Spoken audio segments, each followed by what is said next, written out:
Influencer boxing. That's a word I'm sure you've heard a lot in the last 5 years, but in those 5 years, we've all seen the growth of a complicated, quite frankly chaotic, and controversial industry that we never thought possible. From the humble beginnings of a spar between Joe Weller and Theo Baker in some backwoods shed of a gym in ropes that looked like they were intertwined with yarn, to Logan Paul and Deji fighting boxing legends, Jake Paul knocking out MMA legends, and KSI starting the most consistent influencer boxing promotion we've ever seen, there's been a lot of moments that have captured our imagination and carried influencer boxing to the next level, and today we're gonna go over the best. These are the top 10 moments in the history of influencer boxing. Number 10, the Social Gloves scandal. The idea behind Social Gloves was simple and already tried and trusted. The first Logan Paul versus KSI event had done something very similar. Get all of your favorite influencers, put them on a card, and have them square off in the squared circle. Now the problem lies with how Social Gloves tried to execute this plan, and it was all spearheaded by Social Gloves CEO Austin McBroom, the man that said his event didn't need advertising or promoting because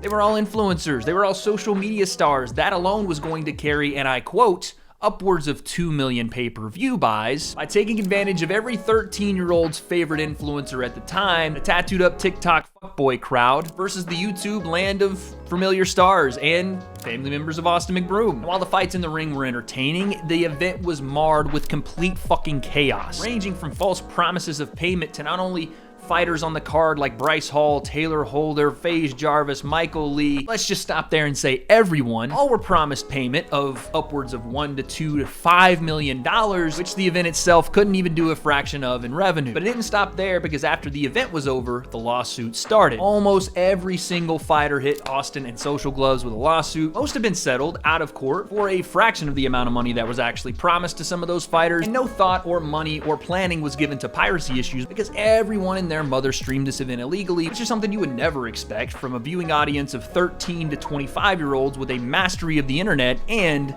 not a lot of money. So whether it was failed promotion, controversy on the night of fights, not coming close to selling enough tickets in a football stadium, Austin McBroom's Social Gloves experiment died on that night, and even though he tried to revive it for a second time, well, there's a reason that zombies can't function, much like Austin McBroom.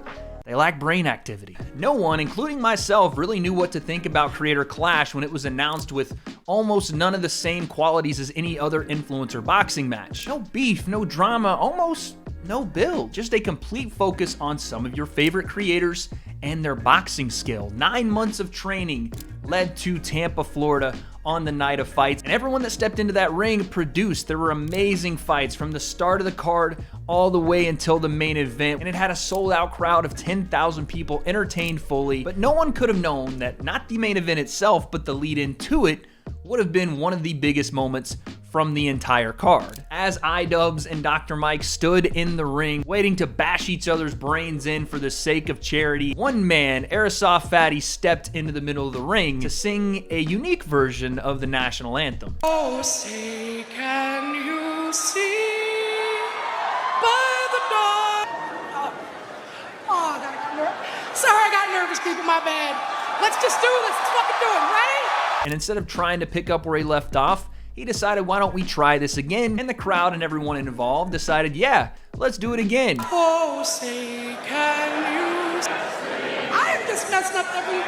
What? Yet again, Airsoft Fatty lost his place. But as you know, the third time is a charm, and Airsoft Fatty, again, instead of picking up where he left off, decided to start it all over one more time. Oh, say, can you see? This is what created one of the greatest moments in YouTube boxing, because there was such a fever pitch to just get this song over with, and everyone in the arena came together, their phone lights in the air, as everyone collectively sang the national anthem through its entirety this time, and finished off one of the greatest moments that you'll ever see in influencer boxing. Number 8, the return of KSI. You may know him as Badetunde, Fat Neek, one of the founding members of the Sidemen, one of the biggest creators in the UK, or simply as the Nightmare. And with a, at the time, surprising win over Joe Weller, he took on Logan Paul twice in amazing fights in 2 different locations. And then, just as quickly as we saw him help create what we know today as the influencer boxing scene in its totality, KSI was done. He wanted to pursue other things, including a music career. This may shock you, so hold on to your seats, but yes, he's been pretty successful at that too. KSI looked to be fully dedicated with his music, his YouTube, the Sidemen, and I personally never thought he'd make a return. But then he got a reason to, with the rise of one of his most bitter rivals, Jake Paul, not only taking the influencer boxing scene to new heights, but dominating it. The bat signal had been raised. KSI had to return. But he wasn't coming back for just a fight. He was coming back to change the entire scene, and he did so in 2 ways. The introduction of Misfits Boxing,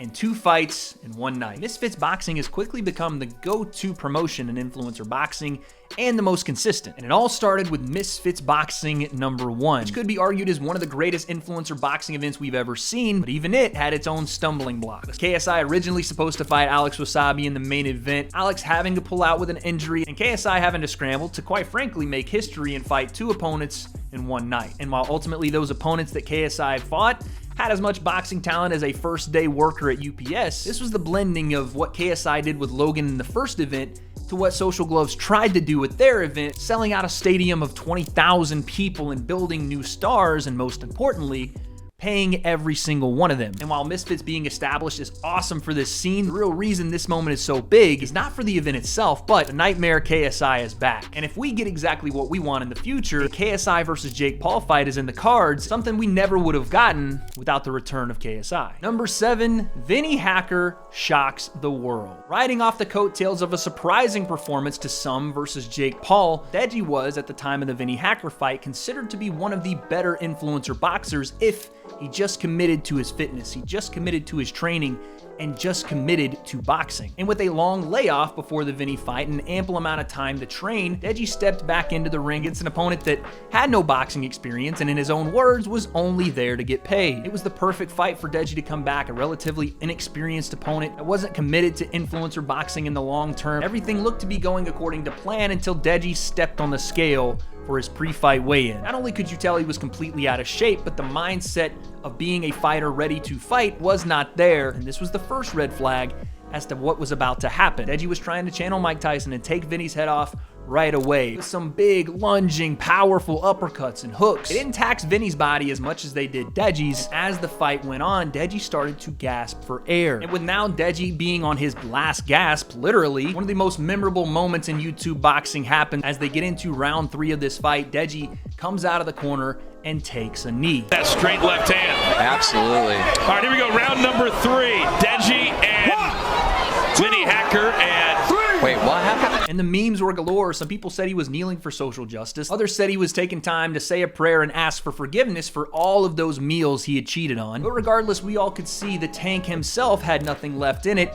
And Vinny Hacker, of all people, just based off 2 simple things, he kept himself in shape and learned how to throw a jab and a right hand. He started to put pressure on W.A.D.E, teeing off on him left and right. And before you knew it, the referee was waving his hands in the air like he just did not care. And he'd be the second person in that ring that didn't, because W.A.D.E had succumbed to his own lack of awareness and been shocked in the middle of the ring, creating one of the biggest upsets in influencer boxing. And with Vinny on the shoulders of his trainer and the tens of hundreds in attendance at Social Gloves going absolutely crazy, W.A.D.E only had one person to blame for this moment: himself. Number 6, Gib gets robbed. Coming into this fight, the last time we saw Nissan Gib in the ring was a one-sided beating from Jake Paul that only lasted 1 round, and Taylor Holder was a fresh new face on the scene, someone that had trained with Canelo Alvarez and was considered by many to be the next big star in influencer boxing. From the opening bell and round after round, and Nissan Gib, with his high-pressure style and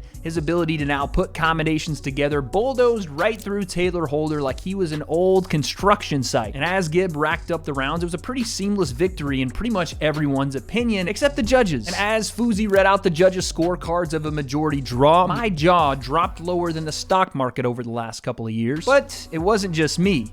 it was everyone. From the entire UK, True Geordie to Sidemen, everyone on that side of the pond to, quite frankly, everyone here in the US, it was pretty clearly known that Gib had been robbed. And if you wanted to play conspiracy theorist, you could say the promotion had something to do with it as well because of a conspicuous tweet that went out right after the fight was over. But in my opinion, this was more of just a bad call from an inexperienced and bad judging environment from the ISKA, who sanctioned this event, but quite frankly had no idea what they were getting into. And like I said, this decision was overturned, but in the moment itself, it was the most controversial decision we'd ever seen in influencer boxing, and one that dominated the internet, taking up all the trending pages and damn near causing a riot. Let it be known, when the beast from the Middle East is on the card, you better get those scores correct or the internet might absolutely implode. Number 5, Deji finally gets his redemption. 90% of Deji's YouTube boxing career could be summed up in 2 words: potential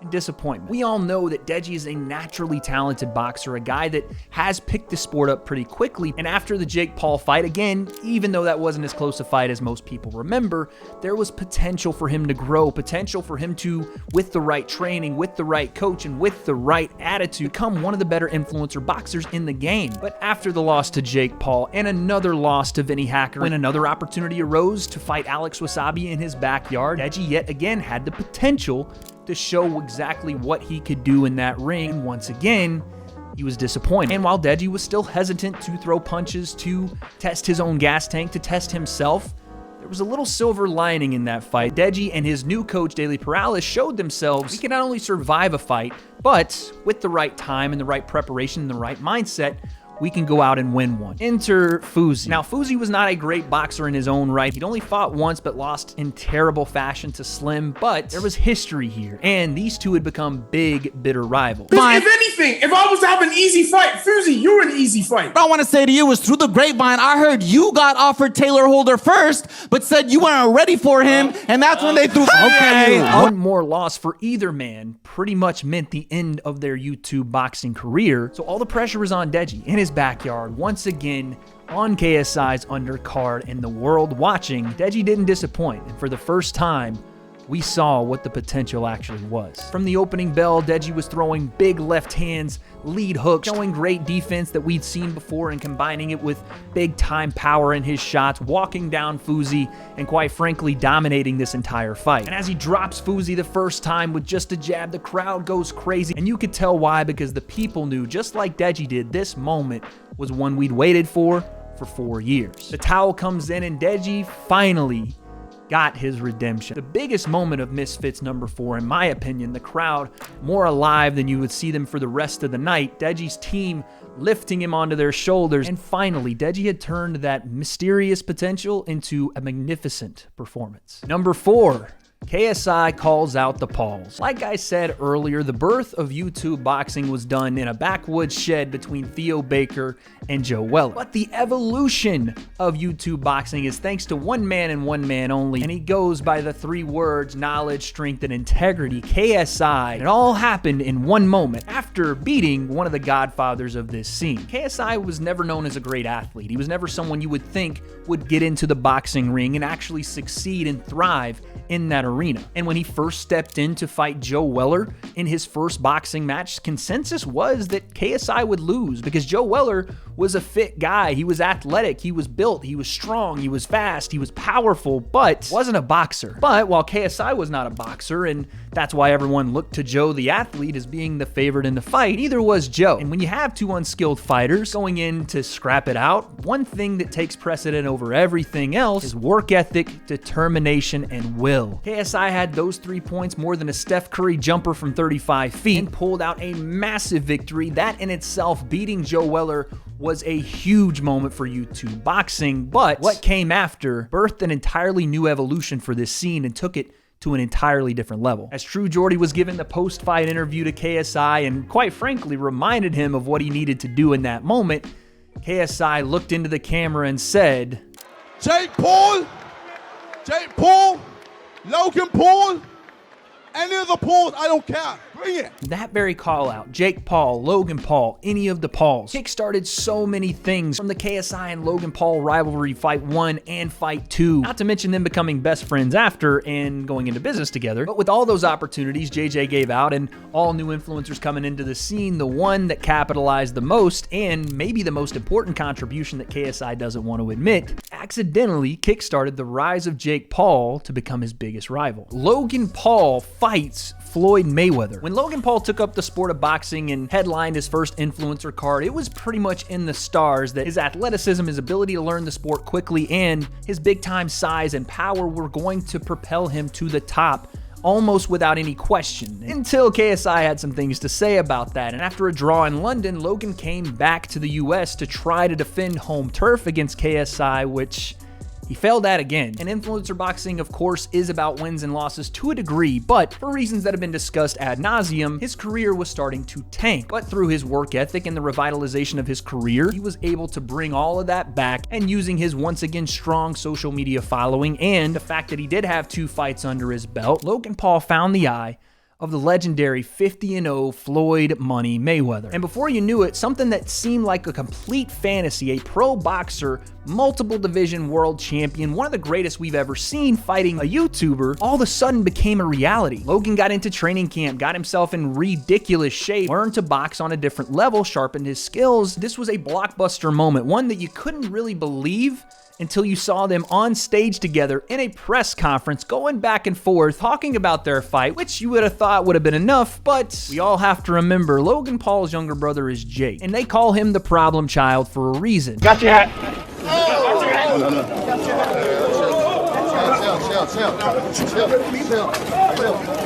This was a viral moment and it became a blockbuster must-see event based purely on the fact that Jake was somehow now involved. Logan was 50 to 60 pounds heavier than Floyd Mayweather, and that curiosity came to mind. Not what if Logan can actually beat him, but what if Logan actually survives? And that's exactly what he did. He went in with Floyd Mayweather, and while it wasn't pretty, it was not a boxing match that we'll remember for the ages, but Logan did have his moments, both good and bad. From the end of the first round, fists of fury as he thought he hurt Floyd Mayweather and opened up a McDonald's McFlurry on his ass, to Logan taking a bunch of hooks and shots from Floyd Mayweather, being able to handle those and come back and land a couple of big shots of his own. And finally, Logan cementing how insane this moment was by standing in the middle of the ring after 8 long rounds, having survived with Floyd Mayweather, and motioning to the sky saying, "There goes your legacy.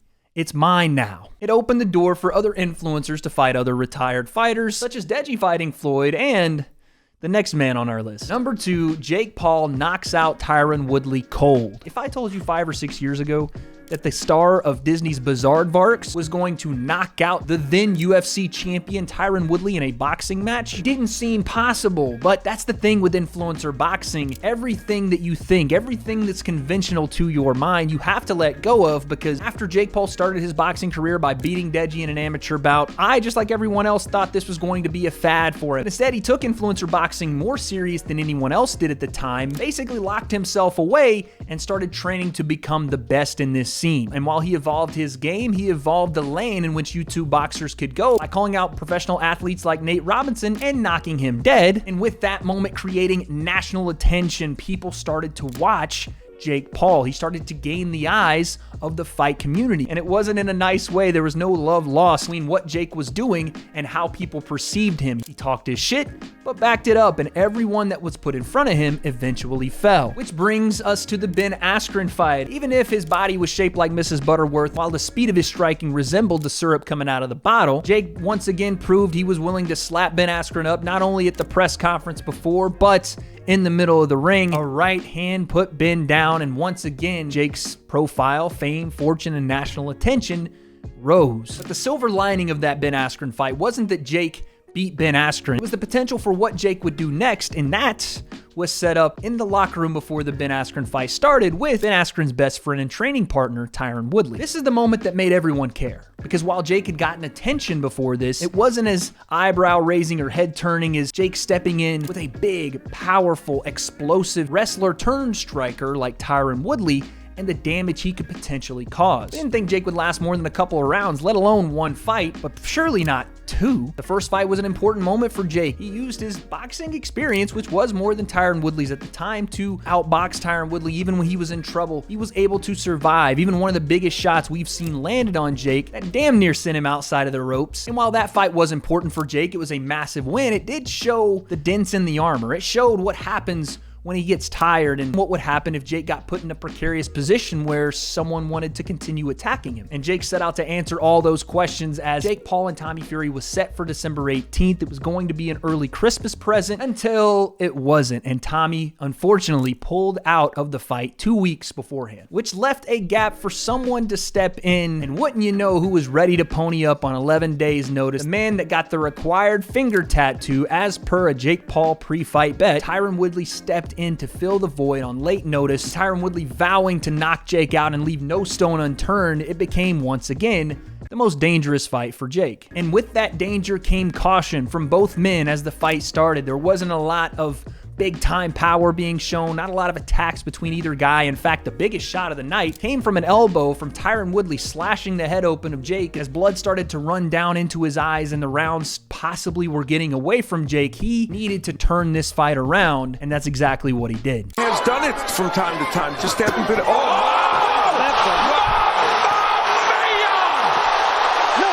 And Jake threw a right hand that would send shockwaves around the world, catching Tyron Woodley on the chin and planting him face down, completely changing the influencer boxing space for good. Because not only had Jake beat a professional fighter, former MMA champion with decades of experience in the fight game, he had done what no other influencer to that point had done, but he knocked him out cold. He is now someone to be wary of and, quite frankly, more dangerous than anyone wants to admit. Number 1, KSI beats Logan Paul. KSI and Logan Paul, a rivalry that, quite frankly, changed and shaped the YouTube boxing scene. But after what seemed to be an easy fight for Logan turned into a grudge match, and KSI almost pulling away a win, but ultimately settling with a draw in their first fight, the only logical response from both men was to run it back, but this time they were going to do it no headgear, 10-ounce gloves. In the words of Eddie Hearn, someone was getting knocked out. Yeah, that didn't happen, but the lead up to this fight and the fight itself produced one of the most entertaining months and moments of influencer boxing, from KSI and Logan Paul doing their 40 days documentaries, going over their film and preparing for their rematch, to Logan bringing in Shannon the Cannon Briggs and making the press conferences between the two teams even more entertaining with the constant "let's go champs," to the face-offs and press conferences where KSI and Logan battled wits over math equations and boxing knowledge, to finally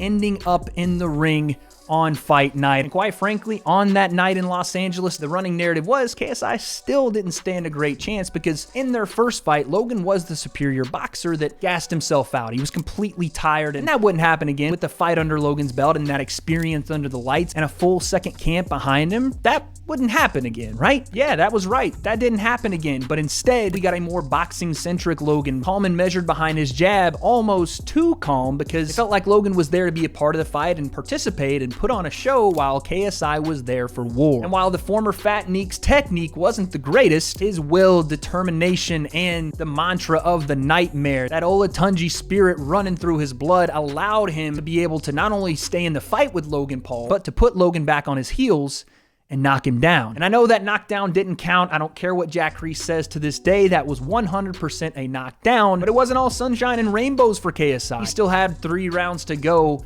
and in the 4th, Logan hit one of the most beautiful shots I've ever seen in influencer boxing. As he slipped under a jab, banged the uppercut behind it, KSI all of a sudden had the noodle legs. But Logan, being as inexperienced as he was, and quite frankly a little bit overzealous, grabbed the back of the head, gave him another uppercut and 2 more punches on the way down. You can't do that. And while Jack Reese scored the knockdown for Logan, he also took 1 point. Once again, that'll factor in here later. And while both guys tried and finished the fight strong, it came down to a decision that would either make or break their boxing careers. In that moment, the last judge read out 56-55 to the winner by split decision from the United Kingdom, the Nightmare,